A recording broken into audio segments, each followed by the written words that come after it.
Hey everyone, I am back and we are going to set up the runes. This is how you set up the runes for the Avalon Adventure board game. And let me interject something really quick. I was watching the end of part 2 when I was explaining about the adventure cards.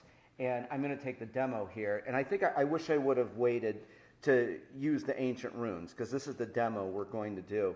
Because I wish I would have explained it a little bit better for you. But when you see, you know, the demo we're going to do, this will all fall into place because when I was saying you roll numbers and different outcomes. So we're going to show you the ancient runes, have some fun, and it'll all click, you know, when we do the demo.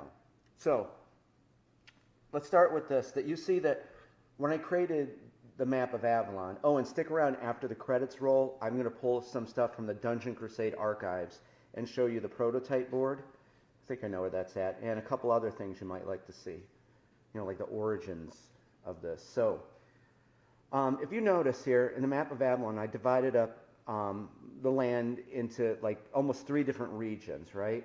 We have this green region here in the central part, and you know, up at the top and bottom, we have this, I call it yellow, but you know, like this tan area, and then we have this red area here. So we have 3 different regions in Avalon, okay?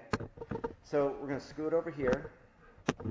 And notice that here's the adventure cards, okay? 52 adventure cards. Just like I showed you there, here's all the adventure cards for the green regions. And then yellow, I always say yellow, it's tan. And then red, right? We have all that. Well, notice here that we have the runes here. This is this is the one side. This is the side you put down. Now, there's of course on each one of these, you see there's 3 for each one. There's 2 fake runes, but can still do something for your heroes. And then there's a real one. There's like a fake one. There's the real one.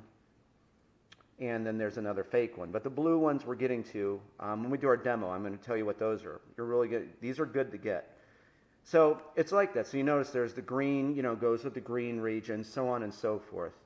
And it's just like that. The tan has these yellow ones, and then the red here has the red ones. So this is what you do, and this is what I wanted to accomplish for us. I love, as I said, I love replayability. I love randomness, surprises, whimsical. I use that word a lot. So this is what you do. How the runes show up randomly every game. You take the adventure cards for, let's say, the green region, okay? And we're going to shuffle them.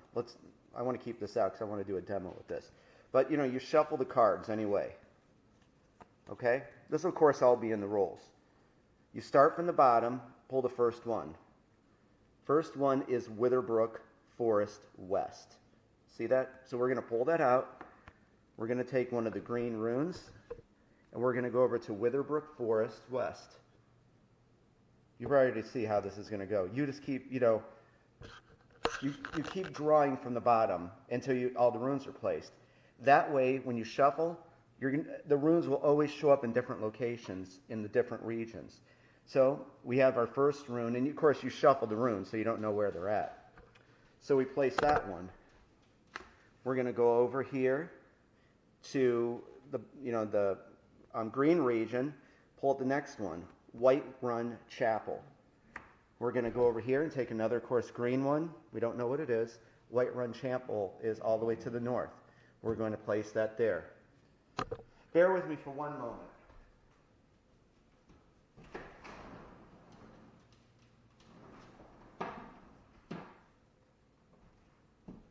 I apologize about that. And then finally, we're just going to do this one because I think that you got this. We're going to go to the bottom, Logan's Tower. It's another location. All the way up here, it's kind of like a snowy, icy area. Use my pen to point. There's Logan's Tower. We're going to place that rune right there. So you can see what we did here.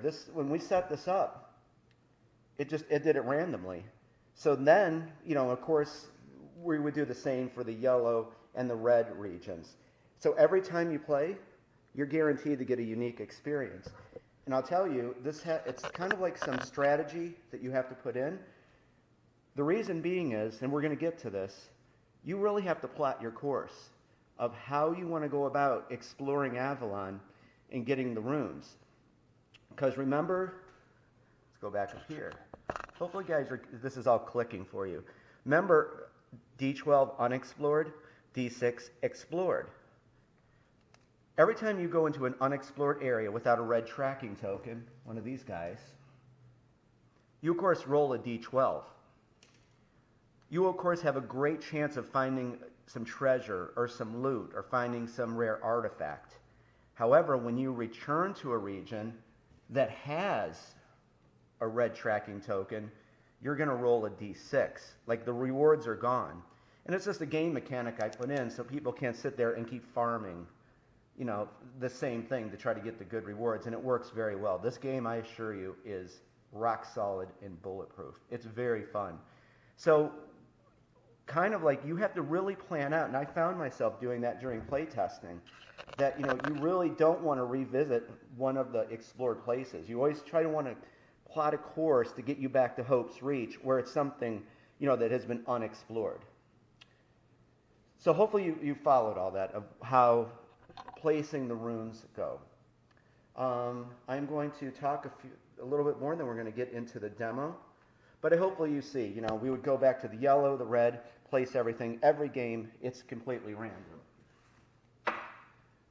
And honestly, and I think I said this before, that I ran the same, like I went like to 7 different regions on one play test, and then I did the same exact route. The next time, it totally changed. It was, I mean, the odds are so great you would see the same thing because there's different heroes involved, different die rolls, different outcomes. That's what I mean. This has true replayability. So it always offers you a challenge and surprises. Let's talk about, before we get into that, let's talk about this little fate track here. You see that here? Let me get it a little bit lower. Okay. Fate track. Remember from that video at the very start that, you know, I think it was part 2 at the first light, that the angel talks to the heroes and said that, you know, she will help them. The fate track is if one of your heroes perishes in the land of Avalon. The angel will resurrect them. Resurrection is just like it is in Dungeon Crusade, okay? We'll come over here and we'll do a demo of Resurrection. However, even if you're in the middle of a battle in the Avalon Adventure board game, you can be rezzed. However, wait, let's show you the demo first for Resurrection. So this follows the same exact thing as in Dungeon Crusade. Here, let's take my favorite hero here, Enwin. Marcel named that hero, a backer, just a perfect name, Enwin Shadowleaf. And Freddie Lopez did all the heroes, just an amazing artist. So let's say that she perished in the land of Avalon, okay? She's at 0. When a hero loses all their health, they also lose all their essence. Essence is used to cast special abilities in Dungeon Crusade, but you can also lose essence. Real quick, if you lose all your essence, but you still have some health, any essence you would lose will be taken off of health. So Enwin was in a battle, let's say over at Whiterun Chapel, and she died. So this angel will res her, and it follows the same rules as Resurrection in Dungeon Crusade. You take the white D3. The white D3 represents health and essence, whatever the result is. You take the red D12. This represents a hero's health. Orange represents the hero's essence. You roll. Okay, so we have an 8 on the orange die, a 5 on the red, and a 2. So remember I said the white die ties in with essence and health. We're going to give her 2 back. See, 2 health. Then we're going to consult the health die, if you will. That's 5. So she's going to go up to, what is that, 2, 1, 2, 3, 4, 5, up to 7 health and 8. Now see the white circles here? Those are your max health for level 1. So you would just go up to there. So this angel watched over them, resurrected the hero. However, though, that's where the fate track comes in. When a hero perishes, you're going to take a red chip and place it on the fate track. If you ever get up to, you know, and so you can see your heroes can be rezzed a few times. This angel will intervene and help them. However, if the fourth chip goes on the skull, the heroes are done. The evil has consumed the village that you were trying to protect, and you've lost everything. Guys, I love tough, challenging games. I think some of you guys who've been with me know that. This is a tough game. But I mean, it's fair though. You can get a lot of good rewards, but you know, you have to replay the Avalon Adventure board game, and I love that fact about it. Let's see, I'm coming up in the 12-minute mark. I promise we're getting to that. We're getting close to the demo of this, but I just, you know, I want to get you guys acclimated to this real quick. And before we go, I can talk about this. Exclusive to this game is rejuvenation potions.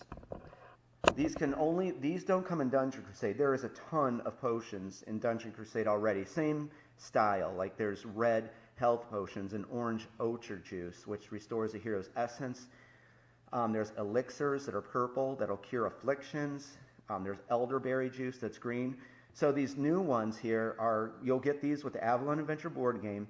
And what these do, when a hero consumes one, it says right on the back. I thought to put the note right on the back. Regain 3 health and 3 essence when consumed. So that's what these are for. If you end the Avalon Adventure board game, because I know someone's going to ask this, and you have a few of these, say you had 3 of them, right, along with all the loot that you got in the gold, you're permitted to carry these over and use them in Dungeon Crusade if you want. And they follow the same rules as health potions and all the other potions. Okay, guys, I hope you like this one. I'll be back, and next one definitely, we're going to be getting to the demo. So I will talk to you in a few.